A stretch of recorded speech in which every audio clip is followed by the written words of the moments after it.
দর্শক, আমি এখন দাঁড়িয়ে আছি পর্যটন নগরী কক্সবাজারের জাউতলাস্থ হোটেল সিকুইনের সামনে।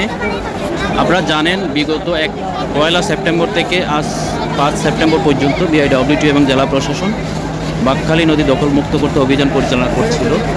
আজকে শেষ দিন যখন ননিয়াছড়া অবৈধ দখল উচ্ছেদ করতে যাওয়ার কথা ছিল, ঠিক সেই মুহূর্তে উচ্ছেদ আতঙ্কে স্থানীয় বাসিন্দা যারা রয়েছেন তারা বিক্ষোভ মিছিল করছেন, শহরের টায়ার জ্বালিয়ে দিয়েছেন এবং সেনাবাহিনীর গাড়ি আটকে দিয়েছেন। আমরা দেখতে পাচ্ছি সেনাবাহিনীর গাড়ি কিছুতেই উচ্ছেদ অভিযানে যাওয়ার জন্য সেদিকে যেতে পারছে না, যার ফলে সেনাবাহিনী পিছু হটছে, আমরা সেটাই লক্ষ্য করছি। এবং হাজার হাজার বিক্ষুব্ধ স্থানীয় বাসিন্দা উচ্ছেদ ঠেকাতে কিন্তু বিক্ষোভ করছে, আমরা সেটাই লক্ষ্য করছি। এখানে আপনাদের দেখানোর চেষ্টা করছে সেনাবাহিনীর এই যে সাজোয়া যান রয়েছে সেটা যাওয়ার চেষ্টা করছে, কিন্তু সাধারণ জনগণ বা স্থানীয় বাসিন্দা যারা রয়েছে, উচ্ছেদ আতঙ্কে যারা রয়েছে তারা সেটি ঠেকিয়ে দেওয়ার চেষ্টা করছে। আমরা দেখানোর চেষ্টা করছি, আপনারা একটু দেখুন।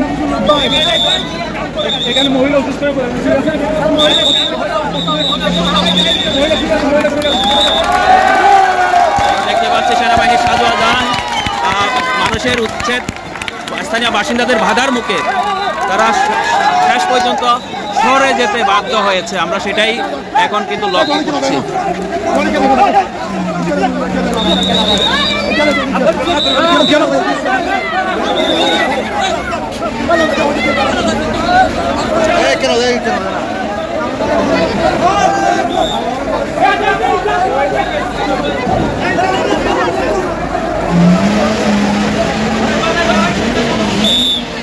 আমরা দেখতে পাচ্ছি সেনাবাহিনী শেষ পর্যন্ত স্থানীয়দের বাধার মুখে উচ্ছেদ অভিযানে না গিয়ে তারা পিছনে তাদের গাড়ি ঘুরিয়ে তারা চলে যাচ্ছে এবং স্থানীয় যারা উচ্ছেদ আতঙ্কে ছিল স্থানীয় বাসিন্দাদের উল্লাস আমরা লক্ষ্য করছি।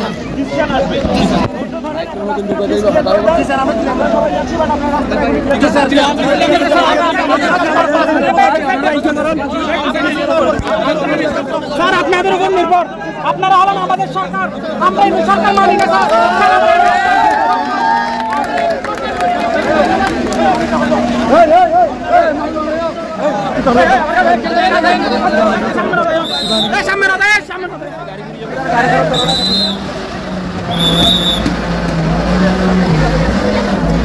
আমরা দেখতে পাচ্ছি সেনাবাহিনী সাজোয়া যান তারা স্থানীয় বাসিন্দাদের বাধার মুখে কিন্তু ফিরে যাচ্ছে, আমরা সেটাই লক্ষ্য করছি।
সেনাবাহিনী ফিরে যাওয়ার পরে আমরা স্থানীয়দের উল্লাস লক্ষ্য করছি।